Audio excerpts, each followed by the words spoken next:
This is Ed Rep Radio, presented by Eastman Music Company.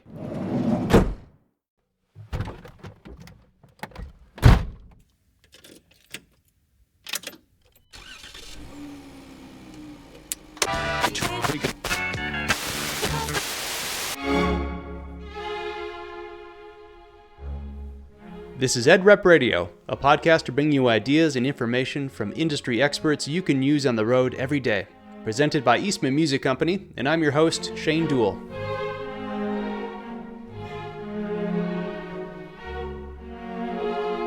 Today we are talking with Maureen Wall and Joe Heffernan from one of the country's premier violin shops, Johnson String Instruments in Newton, Massachusetts, just outside of Boston.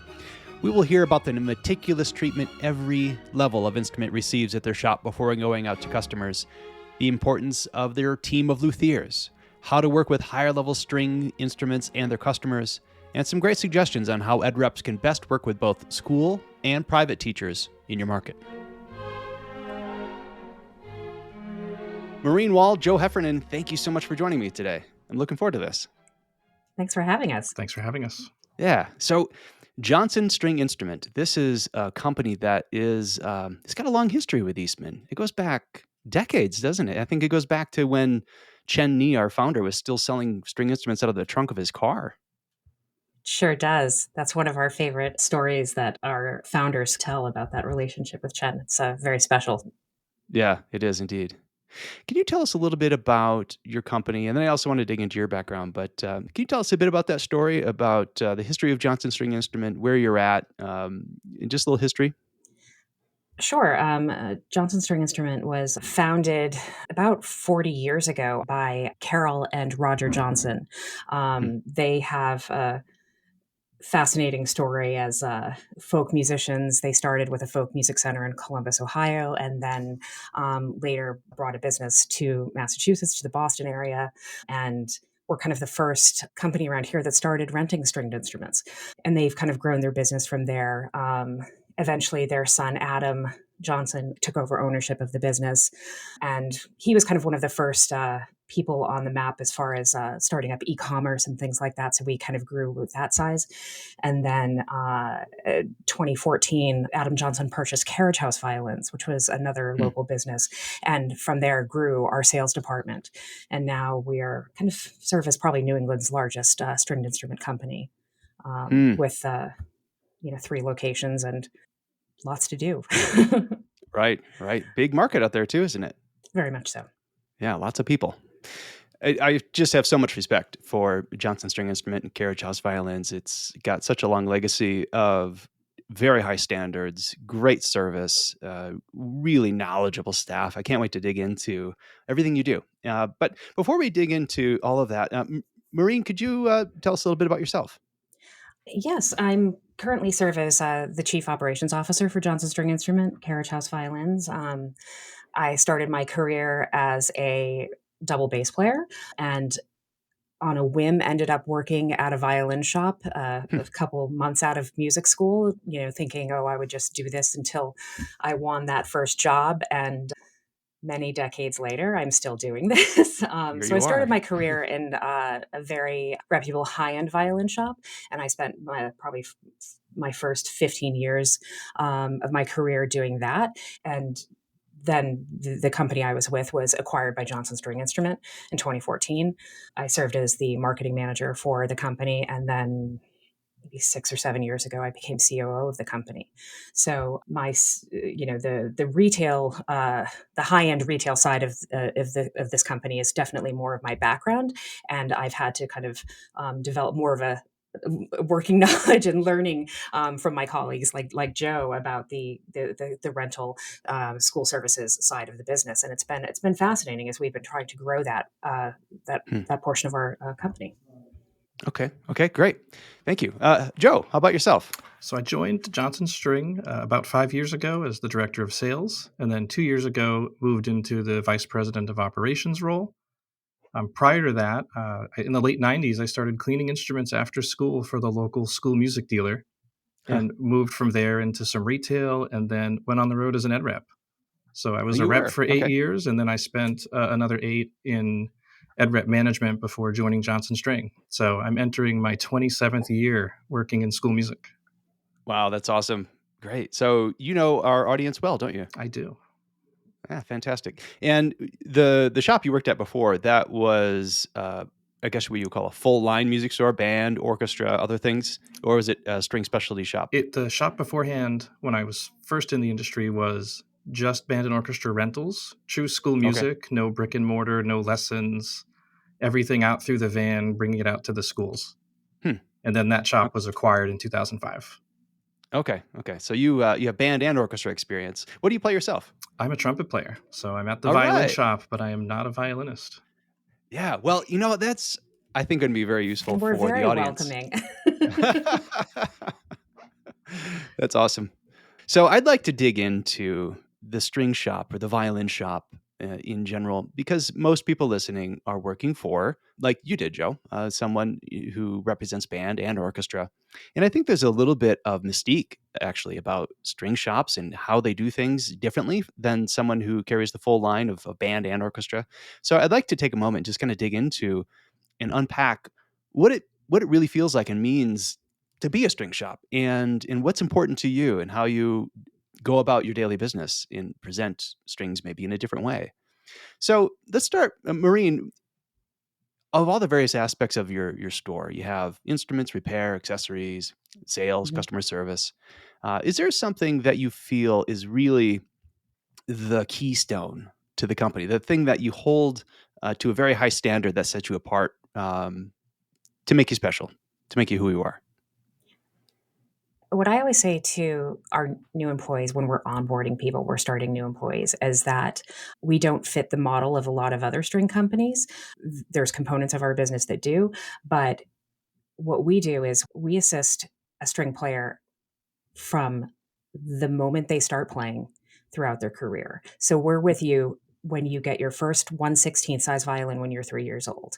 We're through all of your various rental sizes. We're there for you. We can assist you with your sheet music and your repair needs, but also when you're ready to upgrade your instrument to your first purchase instrument. And then when you're ready to go to conservatory, we're there with you. And then Hmm. when you get into the Boston Symphony or you're a concert soloist, we can also serve you. So we serve the full life of any musician. And that is what we are so proud of. And it's a lot, but that's what we it's the full career of any musician. We pride ourselves in. Hmm. Yeah, very interesting. Do you feel that being able to offer even to the highest levels of musician, do you feel like that helps bring in more beginners to your store from the very beginning? Yeah, I do, and it's really, really nice, especially because we see, we're in a large metropolitan area, but we see, the string section members of the Boston Symphony bringing in their own children, and we Hmm. have that, or those parents that rented from us when they were kids, and they're bringing their children in, and that is so special when we see that path and that special experience that parent had when they came in and that special service that they were given and what studying an instrument meant to them.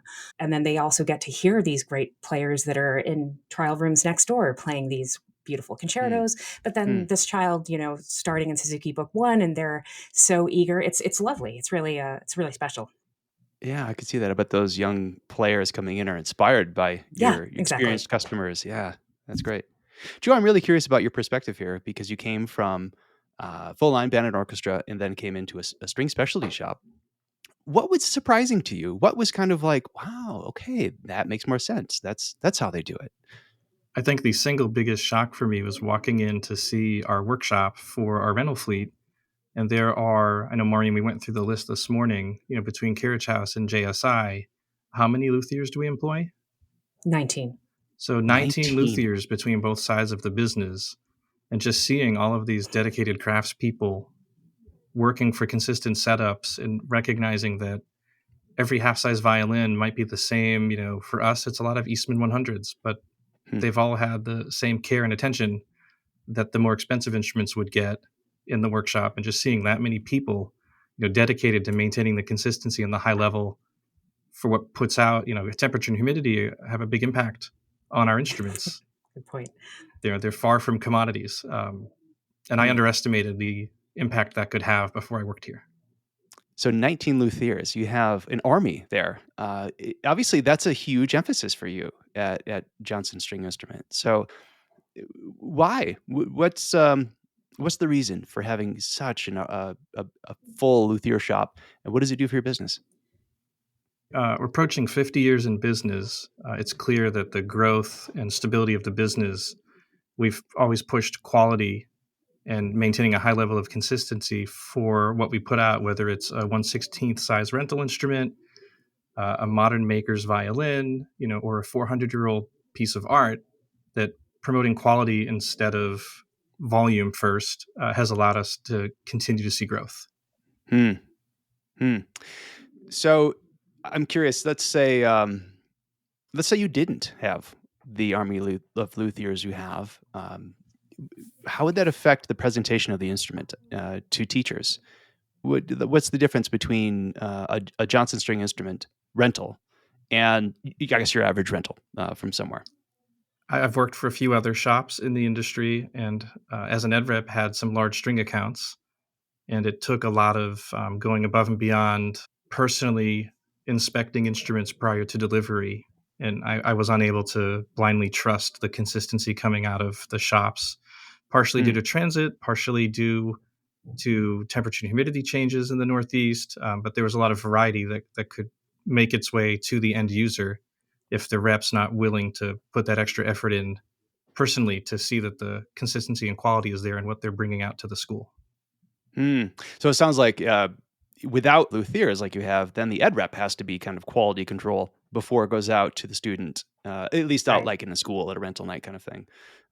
Whereas having the luthiers you have, they're the quality control, and they're obviously very, very well trained versus myself included, a trumpet playing ed rep, right? How do teachers look at your instruments? How would they describe your beginner instruments when they come out into a school? What is they like about them? First and foremost, the consistency and knowing that the setup, the string height, the string selection, how the angle of the bridge and profile has been adjusted in house. And I hear this every year at the Massachusetts Music Educators Association All State Conference. Hmm. We supply instruments for a reading session of new string literature, and we're happy to do so. Most of the teachers that participate are current clients, but every year the conductor is sure to point out, look left and right. These are entry level rental instruments from Johnson String, Hmm. and please chat with them if you have questions. I've used them for years, and here's why. Hmm. Getting the teacher to, get on their soapbox or podium in this rehearsal and talk about the consistency, and knowing that we have all of our luthiers in house. If a seam opens up because it got dry and cold overnight, well, our rep will just bring out a replacement. It's super easy. In house luthiers, just providing that full line of service to keep their program running. Hmm. Hmm. Sounds like luthiers are really the heart of your company when it comes to the quality of the instruments. Would you say so? 100%. Yeah. Hmm. Wow, I'm still shocked at 19 luthiers. That's amazing. Good for you guys. So I'm curious, for your beginning instruments, is there a process that your shop goes through? Let's say they get a shipment of violins. They open the box, and I'm just curious, what's the difference between someone who opens the box and puts it in the rental pool versus what you do? I think first and foremost, as we unbox a new shipment of rental instruments, we're often leaving the post down, bridges haven't been adjusted. It's going to go through several phases through our entire workshop to make sure the setup is ours. The components may come, all in one piece from the manufacturer, but popping the bridge up and popping the sound post up is not where our process ends. We Hmm. start with that, and we're looking at bridge profile, string height, fingerboard scoop, making sure everything plays the way it should. And I say play instead of measure because once the workshop has done their part, we have a quality control team that plays through every rental instrument that's set up. Wow, that's a And lot of playing. string height may look perfect, but maybe there's a playability issue. So it measures correctly, but because of an odd scoop on a fingerboard, it's not playing the way you want. Or we all know what it's like to apply fingerboard tape for young students. Mhm. Maybe the string height was fine, but once the fingerboard tape is installed, it's buzzing a little. Occasionally, fingerboard tape may cause an instrument to buzz if the string height's a little too low, and we would miss that if we weren't having our quality control team play every instrument and then make notes if it's not playing the way we want it to and send it back to the shop. So setups are That, done to the same specs every time, but then we've invested in a team to continue playing these to ensure the consistency and the high level is where we want it to be.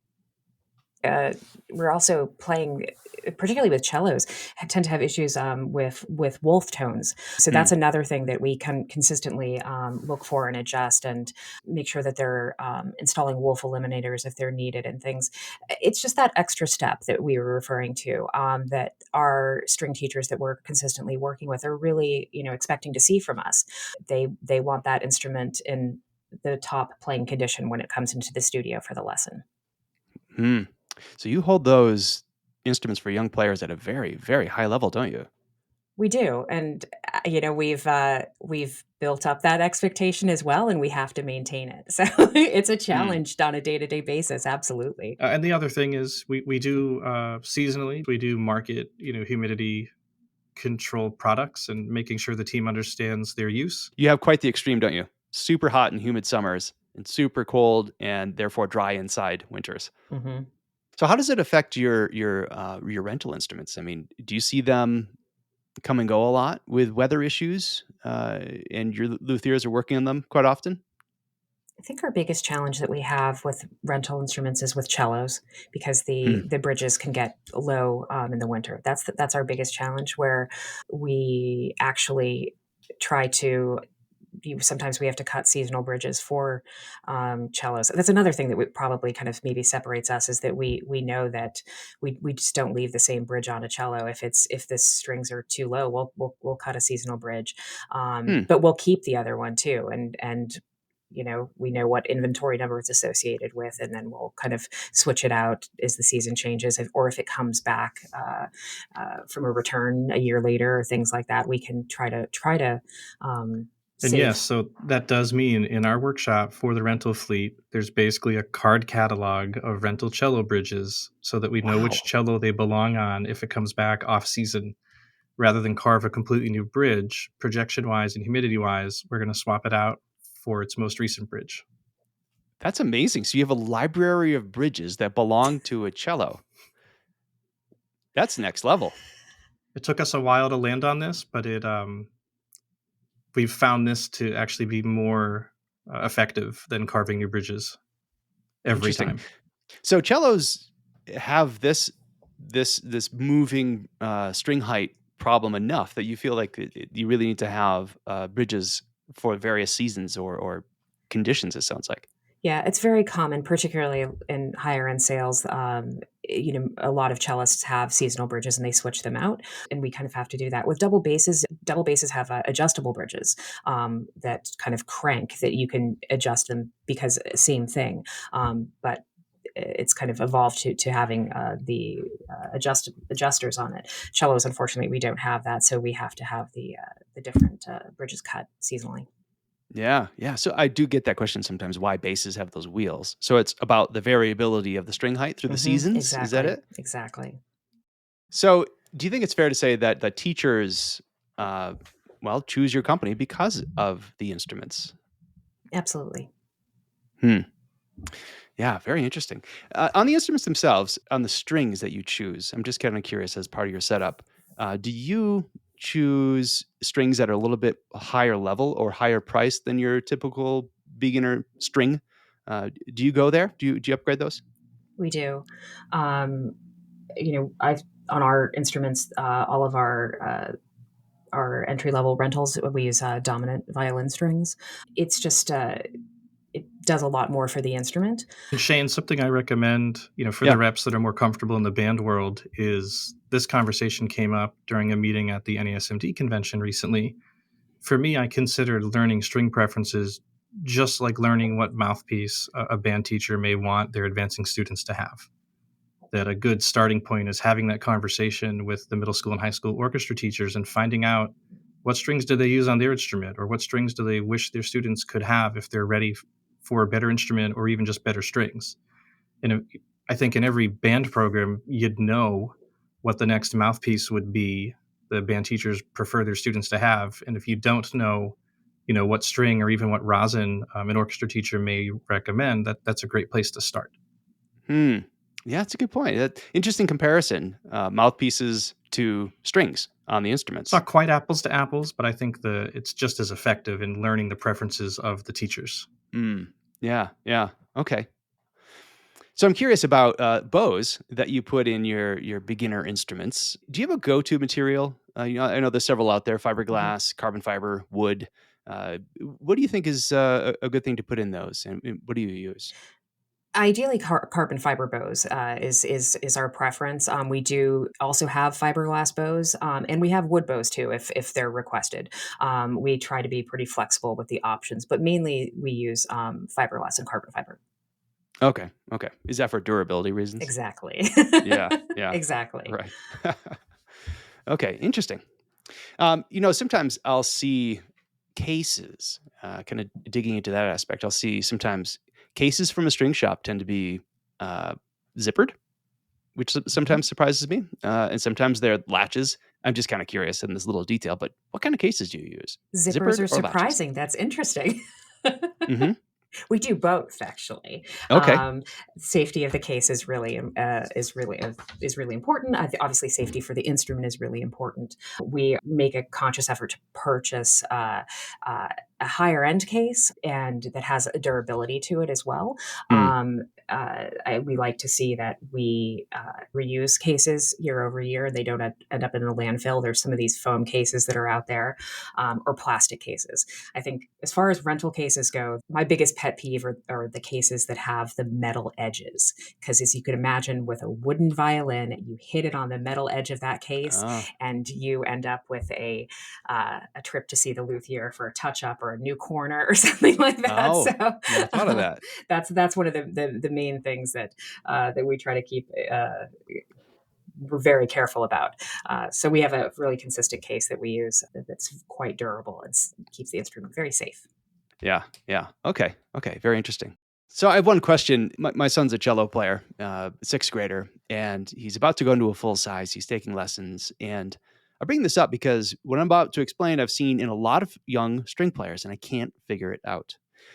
You go into a band program with shiny new instruments, and the kids are all excited to try them. They're all excited to potentially get their silver trumpet or their wooden clarinets or their F attachment trombone.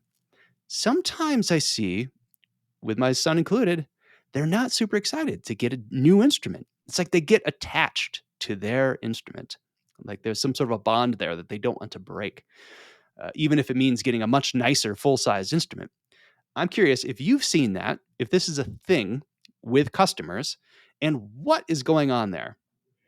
If I could tell you a funny anecdote, we often see instruments that get returned that have notes left for us or for the next player for that instrument, where the child has drawn a picture, tells us what the name of their instrument is, how special it was to please take care of my violin. We have them, we keep them on a wall in our workshop, and it's lovely. But it is it's an attachment. It's you've kind of grown up with this instrument, and that's the really tough thing about the different sizes of instruments. Where you're constantly having to upgrade or size up, and so you have to let go, and you don't want to, and that's so hard for children. When you're only 6 years old or something like that.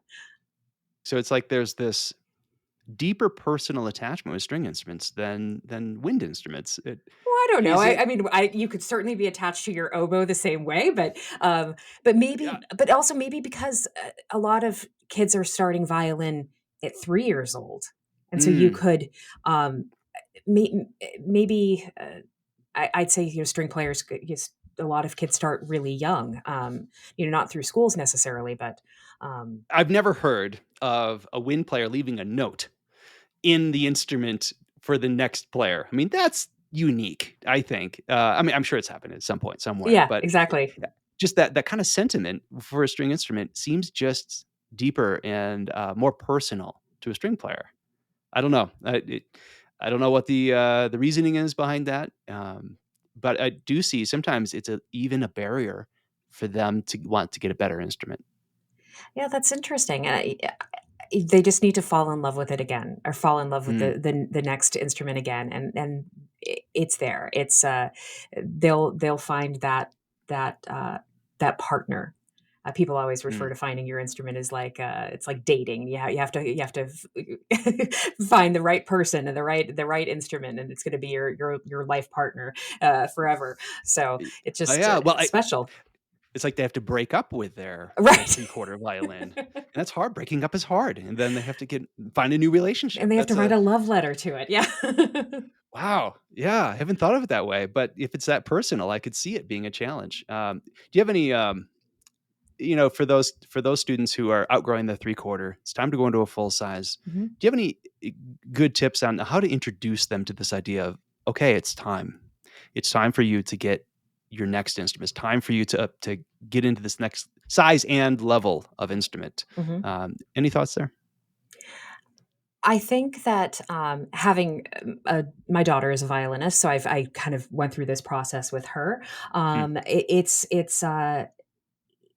It's getting the child to understand that this is a really exciting thing, that with Hmm. the bigger size has the instrument is going to have, um, let's say, better capabilities. It's going to be able to, uh, have a bigger sound, and, it lends you to, better repertoire, and all of these things as you're growing, you're developing as a player. And I make it like just a it's as exciting as possible. And I think all of Hmm.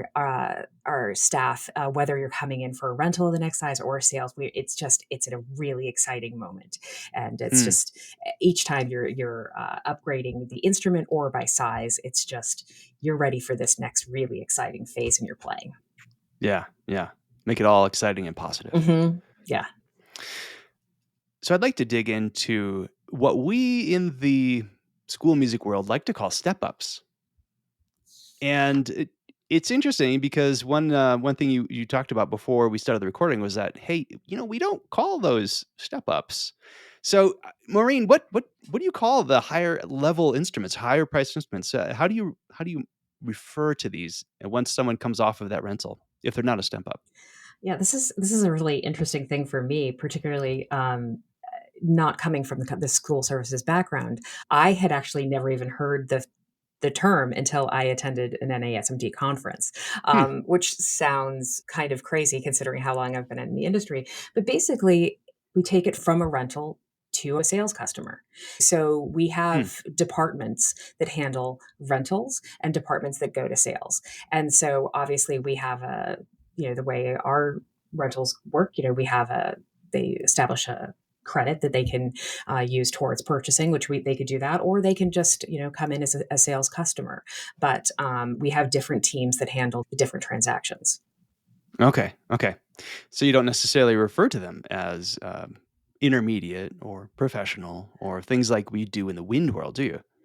Right, and I think that what's interesting is that very often it all comes down to kind of price range that people are shopping in, and we have gone back and forth with terminology. Do we call them student instruments? Do we call them commercial instruments? But ultimately, it's just going to be a sales instrument. I mean, generally, it's going to be a student instrument, which will be the first instruments that's purchased. But because we literally have instruments from $2,000 to multi-million dollars, it's really runs the gamut, and they're going to get that same service no matter what price range they're shopping in.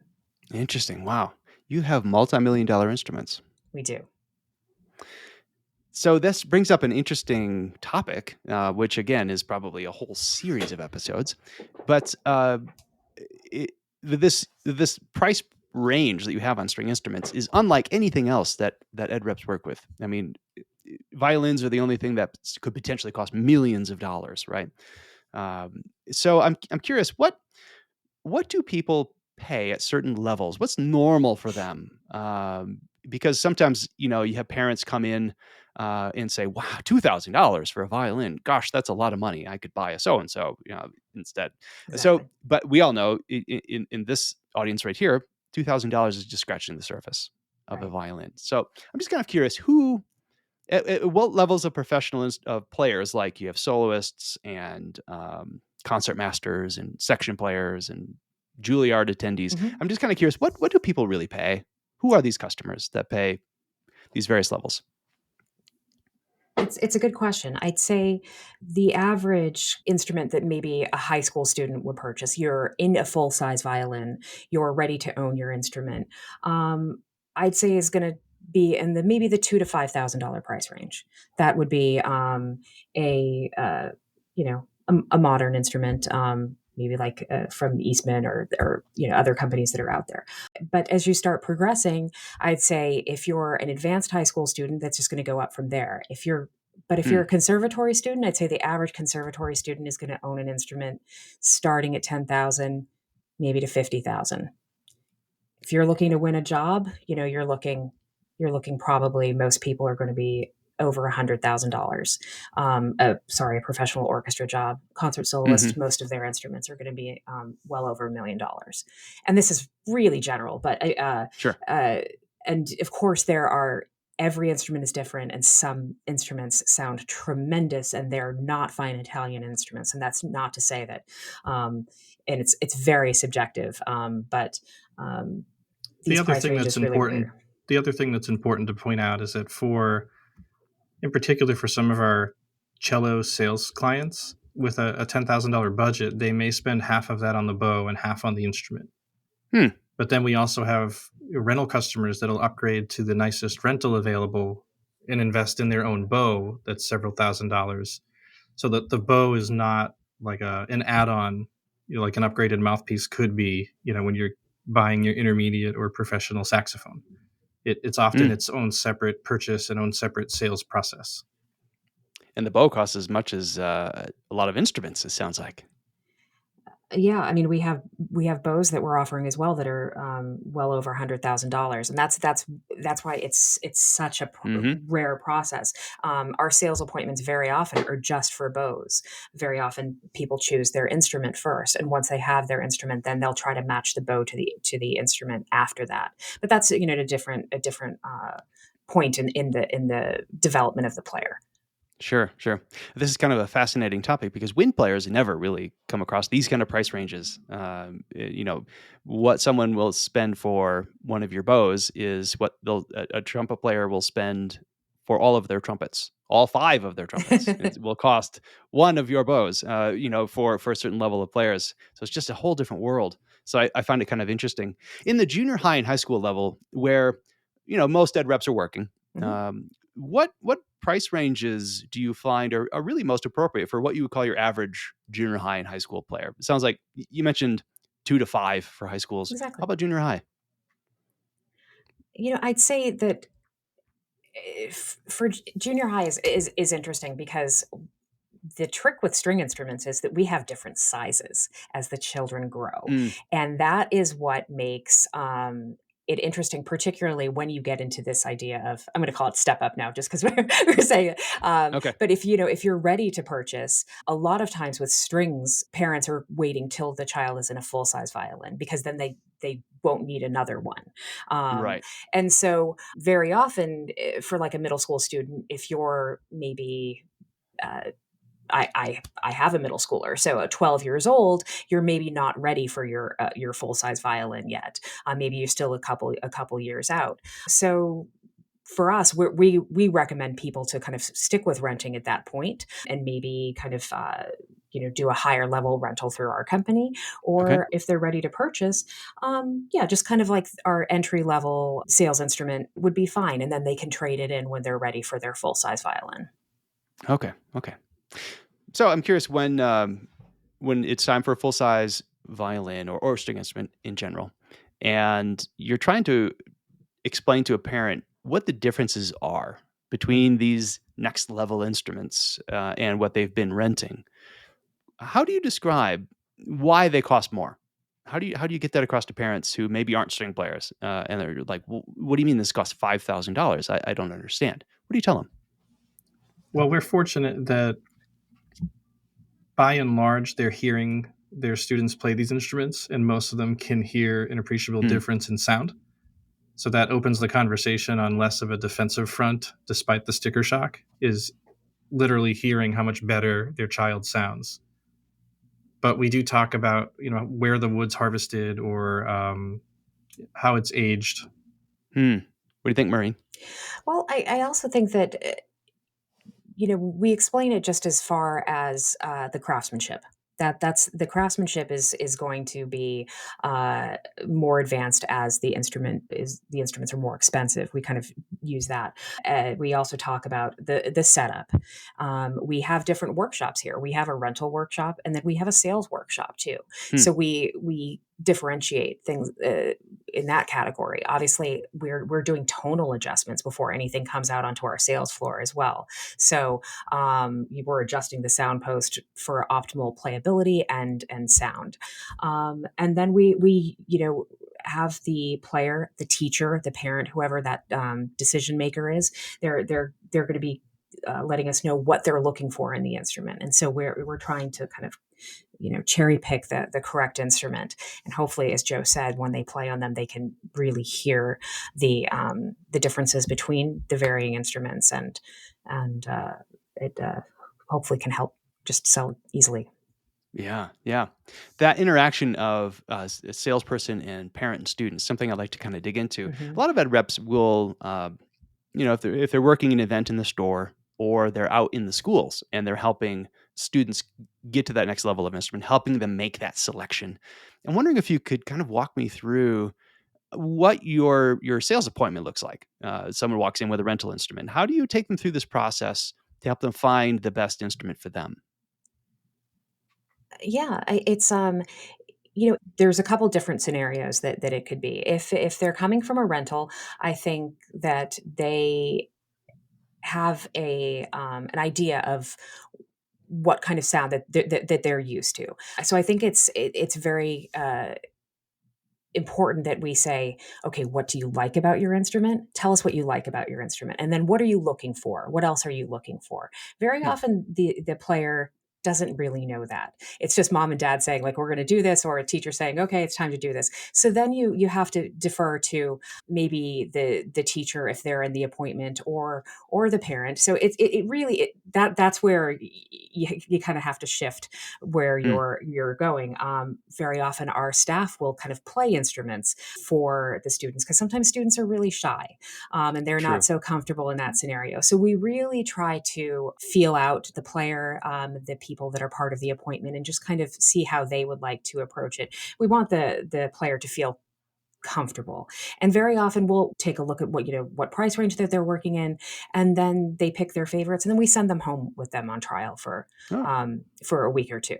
And most of our instruments, I'd say 98% of our instruments go out on trial.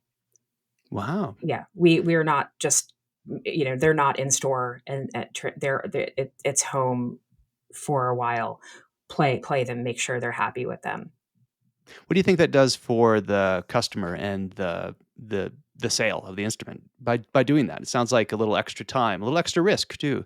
What does that do for you and the customer? Well, I would say in this string world, this is how it's done. Hmm. Everything goes out on trial. All of our, it's most string shops operate this way. It's you come in for an appointment, you play through what you like, you bring them home. Um, it, And, it's oft- just, I, and often there's a teacher that needs to approve the purchase as well. They need to A bring it private to their teacher. lesson yeah. and let their teacher hear it, even play it before they agree that it's the right decision. And that's where the trial really allows for that time to happen if the teacher can't join us in the appointment. Okay, that brings up another interesting topic, doesn't it? Private teachers. Hmm. So you have orchestra teachers in school settings, and then you have private teachers. Of those two types of teachers, which one do you think is the more influential over buying better instruments? For our company, it's the private teacher. Private teachers, yeah. So, how do you interact with them? Do you know most of the private teachers in your area? Yes, that's a incredibly important part of our outreach and our support for educators. And very often, the private teachers work through the school systems as well. So Hmm. uh, I think in my own hometown, where we work with the program there, but I also know the string teachers within the town as well, the private teachers, excuse me. So they kind of work together with that. But it just happens to be kind of how our area is here in Massachusetts. I'm in the Boston area. But very But much even with our rep that covers Manhattan and Brooklyn for us, a good percentage of his programs are lesson studios that aren't K to 12, public or private schools. That we treat them like normal school programs with regular rep service, and they have a rep they talk with, but they're really a studio teacher or a lesson house. That's a good point. Yep. That's a great point. So private teacher studios are treated like a school program with attention, and that's really could be a game changer for a lot of music stores, because a lot won't actually go work with private teachers in that way. It does. How does that work, though? Yeah, it does mean there are some days that are schedule shifted a bit, where maybe that studio teacher is not willing to be seen until 5 or 6 p.m. So that rep has a bit of a later work day, but they don't start, at 6 or 7 in the morning that day. They get a later start, so they're finishing up their day, seeing those last teachers, well after most ed reps I know are off the road and home. Right. That's true. It's very different. I'm curious, if you were to remove all of the private teacher relationships you have, how would it affect your business? I think that Adam Johnson, our owner, he always says that we wouldn't be where we are if it weren't for the private teachers. We've built this reputation through a partnership with our teachers and a shared respect, and we wouldn't not be able to operate without the private teachers and the school teachers, of course, all educators. But it's not as if all of these lesson houses or private teachers are just these higher end pre-conservatory programs. There's a lot of community-based Suzuki programs we work with, and some of why they trust us is that we know certain programs, well, their students are going to get a center mount versus a side mount chin rest, or different components for the rental instrument that will swap out for them to meet the needs of what their students have, or what their students need, I should say. Yeah. That sounds like a lot of different pieces of information you would need to know about all these different programs. How do you keep all that information straight? So we do have a proprietary, ERP and CRM where this stuff is all cataloged and accessible internally, really from anyone in a customer-facing role. Okay. So maybe you're an ed rep and you gather this information. You then put it in the system so the front desk person who greets the person walking in could actually see it. Yeah, or if somebody calls, our customer service team can see like when the next rep visit is, if there's a certain book they use, if there's a certain string they prefer not to have on their students' instruments. There's all sorts of preferences we catalog, not unlike knowing, what are the A, B, and C brands a band teacher would want a rep to provide. Yeah. So it sounds like you're really catering to this tiniest detail to your teachers, swapping out chin rests, changing strings. Is it worth it? It sounds like a lot of work. It is a lot of work. It's partially why we have such a big workshop and such a big team, but it's what allows us to really, like you said, cater to the needs of the string players and the string playing community.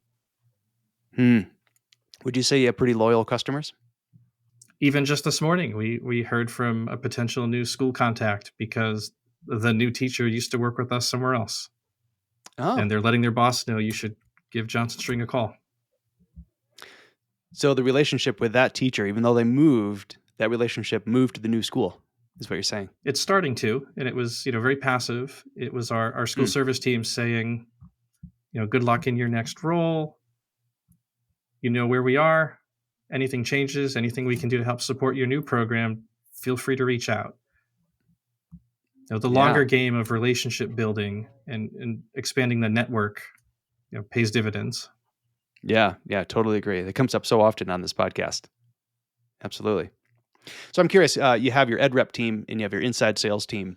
How do the two interact together to make sure that, like we were just talking about, the ed rep works with a teacher out there, learns these preferences, and then when the customer comes in the store, those preferences are noted and executed on the instruments. How do the two teams work together and make sure that no matter where the customer is, who they work with, it's a good experience? So it's actually 3 teams. Our customer service phone team is independent of the retail team.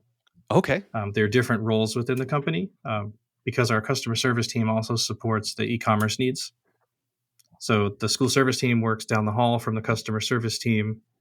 The customer service team regularly works at a desk in the storefront on Saturdays, so they get to know that team as well. Hmm. A lot of it is phone calls and emails. It's stopping by. Any of our reps could walk into the store. They're not a stranger. They're known by everyone. So it's really just keeping the communication open, often and frequent, so that as questions come up from teachers, from the store, from the reps, we're all on the same page. We have a later school calendar than a lot of the country, so our K-12 schools really go until late June. So, Oh, so wow. right now we're buttoning up what the end of the year communication looks like and the cadence for those pickups and picking up summer repairs, and are there end of year rental returns, and how do we make sure if a teacher talks to their rep, they call customer service, or they're in the store in person, that they're getting the same information, or if there's an update that everyone has access to the same information. So it's just trusting the team, to update that internal document as often and accurately as possible. Yeah. It's a good point. How important is it for outside sales teams, the ed reps, to work closely with the inside store? Aren't they just independent entities out there? Why is it important for all that communication to happen? I think without the marketing efforts of the reps to drive business into the store, it would be challenging to see the stores remain so successful. Hmm. So, do you see the ed reps as kind of a driver of in-store business? For our business model entirely, Hmm. there's school business, school POs, school repair, school bid, but the in-store experience, for at least in our shop, it's a better experience for a customer to be in store, or a student to get that one-on-one with someone from our store team when they need a new shoulder rest or they're Mhm. upsizing their instrument. They can ask questions. They may see other products they're interested in. They may see their teacher who also shops with us. Yeah. Creates a real community and a kind of, yes, there's a reason you're in school orchestra, and this is why we're here to support that. Yeah. I like that. I like that. Does your company do sales events? Like a special string sale over a weekend, or does that not So I guess I'll ask, do you mean like an off-site or in-store? in store? Okay. Yeah, yeah. Do you ever have like a string extravaganza? For a weekend or a week in the We do it store all the to time. do a Yeah. sale? Okay. Yeah, particularly because we have the e-commerce component of our business, we do it all the Hmm. time. Um, but we've done things like Cello Month as well, where we've Hmm. had in-store events, we've had recitals and master classes, and uh, book signings for people who've Hmm. written. But we've had these really focused events. Viola Week, anything. Okay. Yeah. Violas should get a whole month too, but they got Viola Week, I think, last time. So poor violists. But we're always trying to have specialty. Not just sales too, but just to draw attention and just help market the company and our services that we provide to the community. To Yeah. the community. Yeah. Sounds like it would help build community in your Yeah. store. So Absolutely. more than just here's how to save money on your next purchase, there's also the kind of outreach and education where if there's some new strings that are popular, well, we'll probably have them set up on an instrument, just inviting folks to play them. Hmm. You know, strings aren't always the cheapest purchase. If we have them set up to A B, a string they know versus a string that's new and unknown, they're more likely to recommend them or consider them themselves if they can hear them and feel them. Yeah. Yeah. I like that. I like that. So, just going back to these events for a second, Joe, what's the ed reps role in if you have an in-store event? What do the ed reps do to help make sure more people come to the store? And that's an area we're working to improve. And Hmm. what we're looking to do moving forward is create separate marketing collateral geared towards the school programs and their teachers to support these in-store events. Historically, it's just been a one-size-fits-all campaign for e-commerce, in-store reps, Hmm. where the same marketing material goes out regardless of the channel. So we're Mhm. realizing, largely through our participation in NESMD, that we should be tweaking our marketing to be more effective, and support the reps more in creating these opportunities. Oh, interesting. Okay. Yeah. Very good. NASMD is such a good show, isn't it? You learn so much. Yeah, I love it. So you mentioned something about new strings and new products. I'm curious, do ed reps from your shop bring new products out to teachers to show them? And if so, what kind of things are interesting to bring out to a classroom to show a teacher? It's not necessarily new to market, but if we identify a need a school may have and it's a product they're not aware of, Okay. it might be new to that school. And first and foremost, what I keep thinking of is some of the two-way humidity control products that are newer in comparison to the historical ones that everyone grew up with.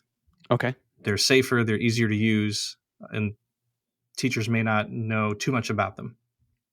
I think we're in a safe space here. Can you share a couple of these products that would be interesting for reps to take a look into and show teachers? Yeah, the one we're really happy with is called Bovida. It's a two-way humidity control packet. They started working in tobacco, fancy humidors, so cigars are at the consistent humidity.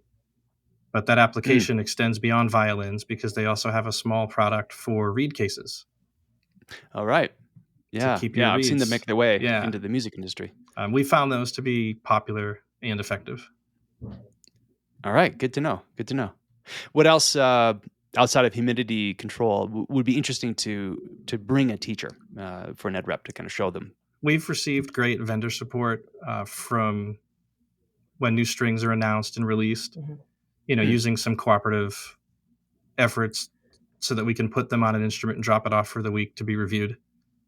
I don't think dropping off a string set on its own will be as effective as if we put them on the instrument and drop it off ready to play. Okay. More likely for the teachers and students to experience it. Yeah. Yeah.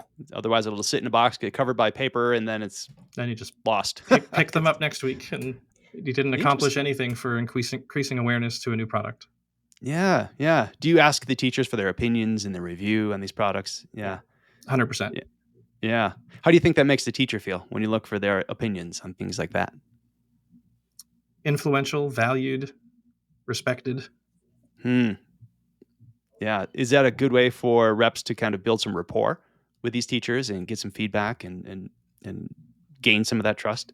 Of course, it shows them the company's viewing, their involvement in advising and supporting their students as critical to our success. Yeah, I like that. That's a good tip. Anything else like shoulder rest or rosin, or are these things interesting to teachers? Maureen? Yeah, I'd say so. Very often we get samples from vendors for various products, and if we can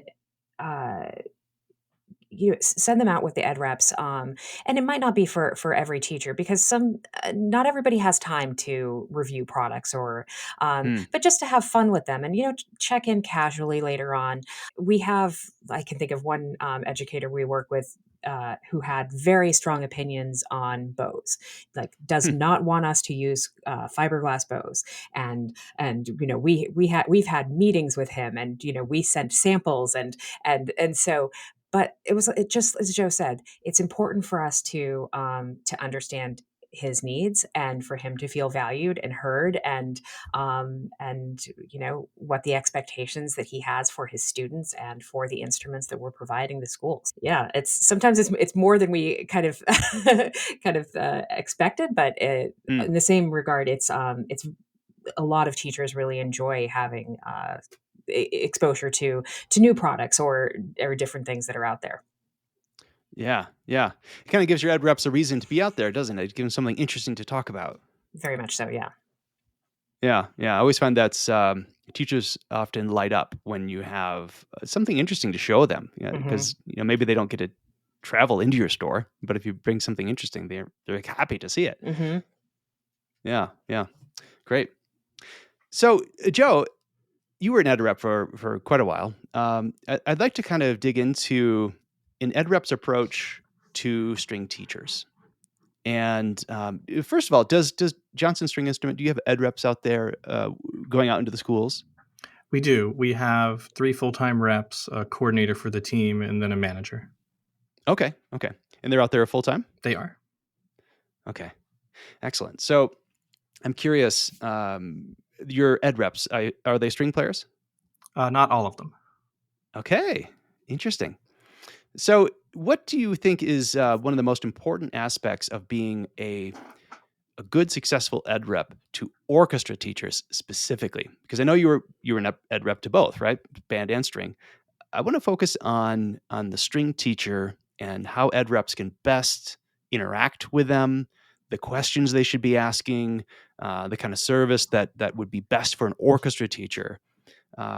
Because so many of our listeners are not string players, myself included. I had to kind of figure this all out. So, what advice can you offer ed reps who are working with string teachers to kind of raise their game? My first piece of advice is to understand and admit where the knowledge gap is.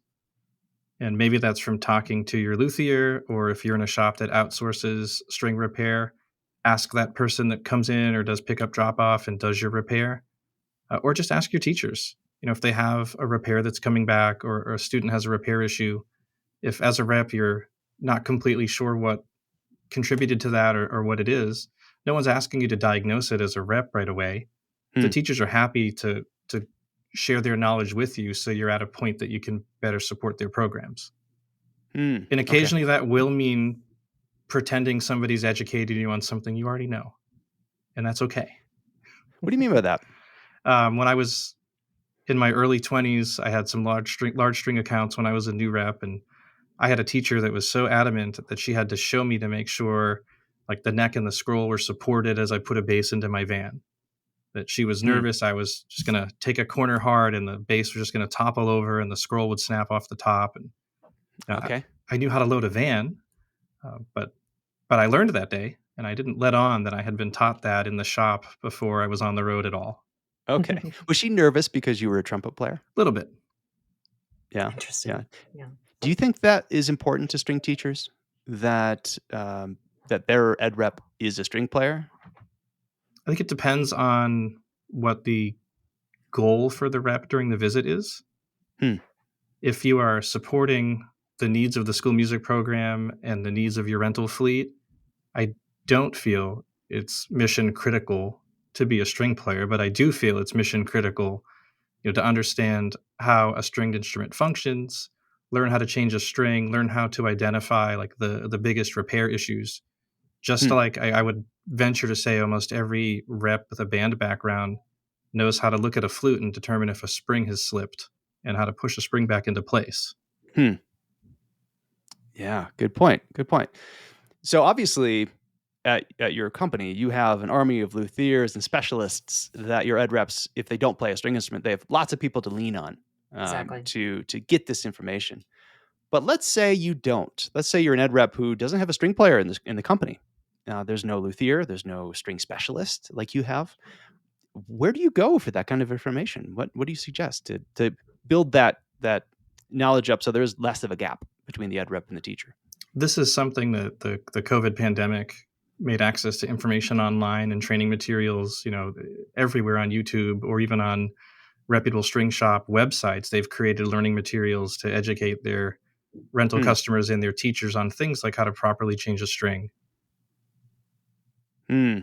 You're right. There's a tremendous amount of information out there, but you have to go out there and get it yourself, don't you? You Yes. do.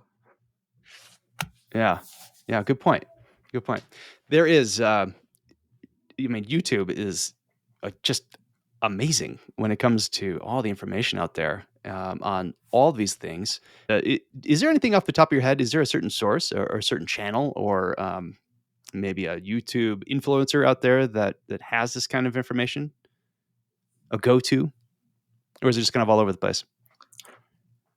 I I don't would, know I, anybody specifically off the top of my head, but I think if you find any reputable string shop, they're going to have information like this Hmm. on their websites or on their YouTube channels. I think that there's a lot of resources out there, as well as how to tune a violin, how to, there are these really common things that occur with an instrument, fine tuners, why is my instrument buzzing? What are the three main reasons why that would happen? It's, likely going to be something to do with your string or your fine tuner or an open seam, or there's lots of, those are typical videos that you're going to find out there, and they can just really answer your questions really quickly. Yeah. Okay. So let's help the ed reps listening narrow it down to what they really should know when they walk into an orchestra room about string instruments or skills regarding string instruments. If you were to pick, like, I don't know, 3 to 5, you must know this skills, what would you tell an ed rep? For me, the first one is how to properly change a string, which is more than just replacing a string and getting it lined up in the correct notch in the bridge. It's looking at how the string is wound in the peg box. It's seeing, is the string hitting the peg box as it approaches the nut? Is there a string protector or parchment on certain strings that needs to be in place for the longevity and durability of the string? Do you know to back the fine tuner out if it's all the way down when you're replacing a string, so that student goes to play their instrument and can use the fine tuner, so that students aren't constantly having to tune themselves from the pegs as they're learning? Okay. Makes sense. Changing strings, one. What's next?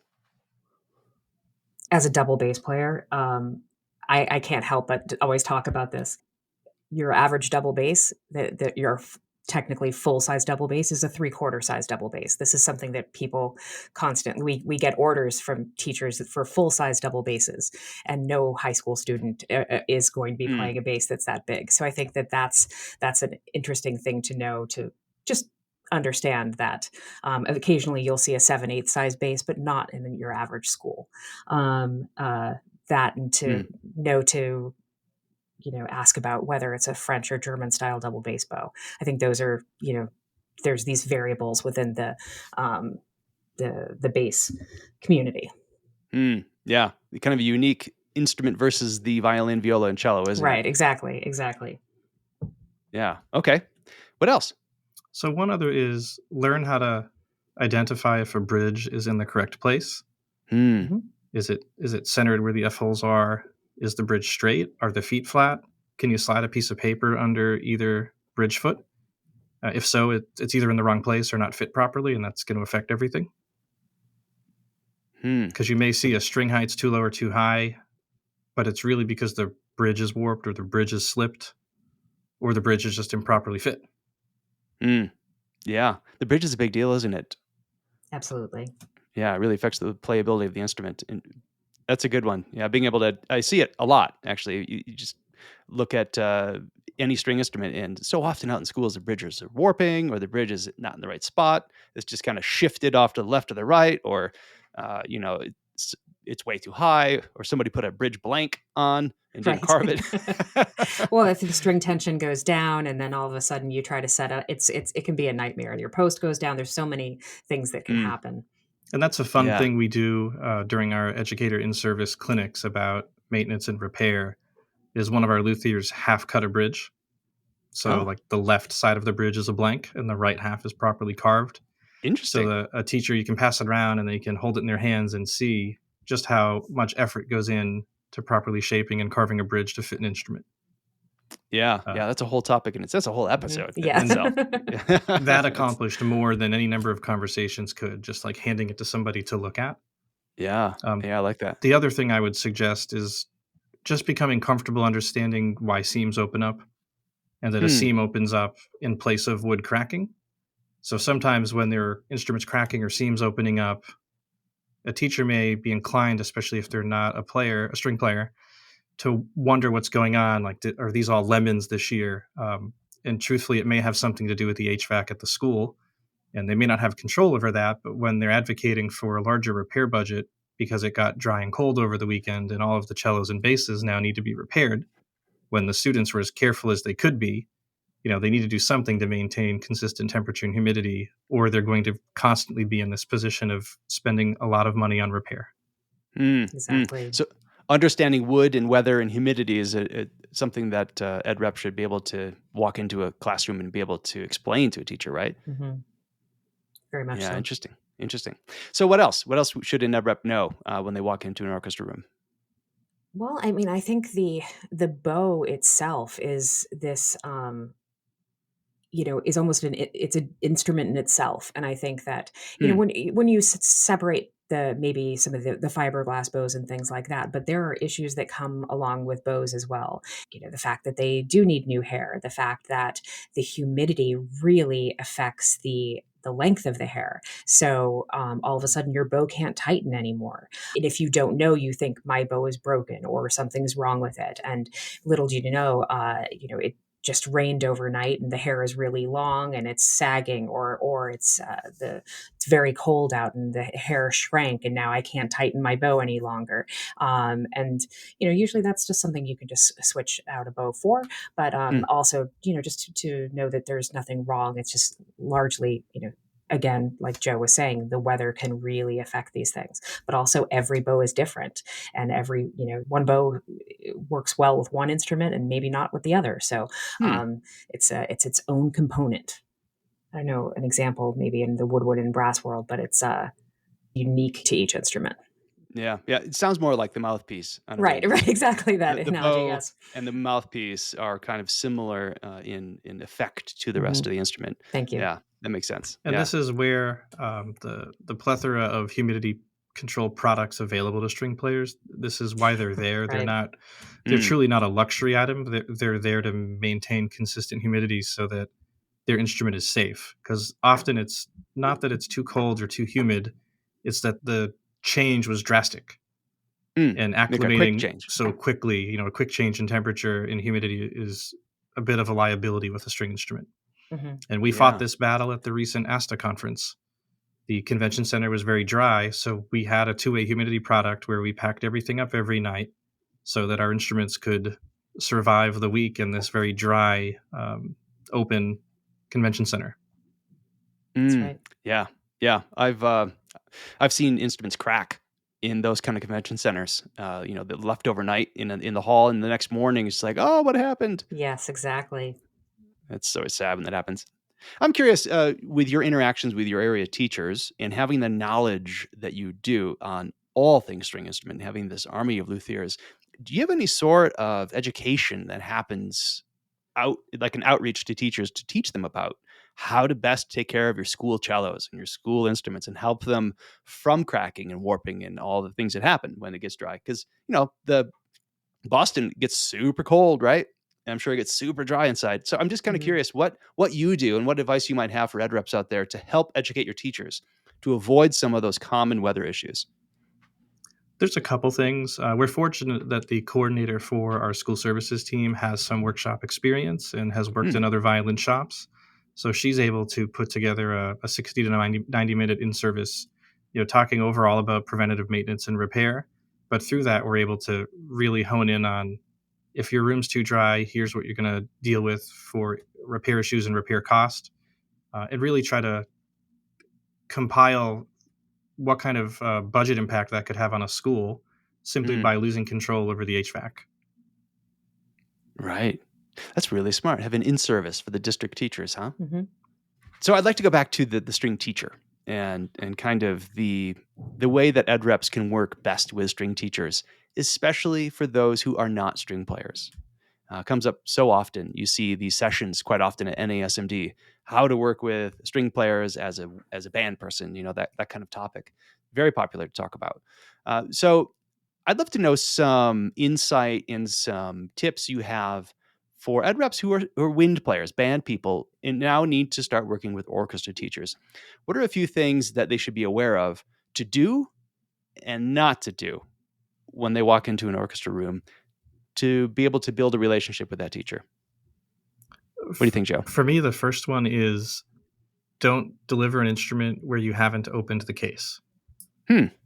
If you can't blindly trust the consistent setup, the consistent temperature, the consistent humidity, and yes, for some reps, this means if you take the van home and you have violins in it and the temperature's going to drop overnight, you should be bringing those into your house, or at the very least, opening the case to make sure pegs didn't slip, that a top didn't crack, a seam didn't open if your van got cold overnight. Hmm. Because how do you build credibility if you're dropping off a violin only to find out the bridge fell over because 3 of the 4 strings, the pegs unwound overnight? So you take personal responsibility for making sure it's in tip-top shape when you open that case in the classroom. Yeah, Absolutely. and Good one. the second thing that really builds credibility is invest the time in learning how to tune and learn how to tune quickly. Because I learned this years ago when I was a rep. Somebody who was a sales director at Eastman gave this talk, and he talked about if you can't tune this in 20 seconds, but you think you've earned the right to talk to this overworked beginning orchestra teacher who's trying to tune 20 violins for their group lesson, well, now you're a value and you're an asset when you can help tune half of those. And that bought you 90 seconds to talk about what's going on with the company and develop that rapport and that relationship. But you have to invest the time in learning how to tune quickly and accurately. You make yourself useful, don't you? When you walk in, you can do that. How else can a band person better build a relationship with a string person? For me, the third one, and I saw this at a conference as well, was it shouldn't look like this is the first time you're holding a baby if someone hands you a violin or a cello. Don't look awkward. Yeah, be comfortable holding an instrument. And if you don't know how to do that, ask. Or ask your teacher, or ask someone in your shop, or go on YouTube. Yeah, good point. Good point. It should be easy enough, right? It just handle them enough, work with string players and string teachers, see how they handle them, and just mimic what they do. Right. Yeah, makes sense. What have we not touched on that ed reps should know? Well, I made a rookie mistake in the first large scale in school step up event when I worked for a different shop. I was so excited seeing these kids come in with their instruments because I looked at what I brought, and then all of a sudden the teacher pulled me aside and said they all play on school instruments during the day, and they don't bring their own instruments until like dress rehearsal. Oh. So there are some high performing school programs that provide the students with school owned instruments because they have quite valuable personal instruments they don't bring back and forth every day. I hadn't done the right kind of homework. This teacher was somebody that I got to know over years of, loyally calling every week and stopping by the school. And she said, "That's a great idea. Bring some instruments in. My kids will love to play them." And she was doing me a favor. They really weren't in the market for the instruments I brought. I see. That's pretty common, isn't it? Especially cello and bass players. They have school instruments. Do you still rent to those kids so they can have their at-home cello, or do you see those school instruments as more of a threat to your business because they wouldn't need them? We don't view them as a threat where we're often providing maintenance and repair services on the school-owned fleet. Often there could be a subsidized rental through the school or a booster group if there's transportation issues that prohibit bringing a larger instrument on the bus. I know that's common across band and orchestra. That's not unique to us by any means. That there are capacity restrictions on school buses where you can't bring that tenor sax. And then how do you allow a student to practice if they can only have one instrument at home and one instrument at school, but they only have one instrument? Yeah. Well, Joe, Maureen, I can't thank you enough for your time. Like I said earlier, I really respect everything you do there at Johnson String Instruments. Such a great shop with a long legacy and a long history, a very special relationship with Eastman, and beautiful place. If anyone's ever in the Boston area, do go see the shop. It's just wonderful, and it's such great people and expertise there. So thank you again. All very useful information for ed reps, and I wish you the best. Thanks, Shane. It's been a pleasure. We hope you found the information in this episode useful and something you can use in your everyday life as an ed rep. If there is a topic you'd like to learn more about and have presented on a future episode of Ed Rep Radio, or you'd like to give us some feedback in general, please email us at edrepradio@eastmanstrings.com. To learn more about Eastman Music Company, go to our website, eastmanmusiccompany.com, or give your Eastman rep a call.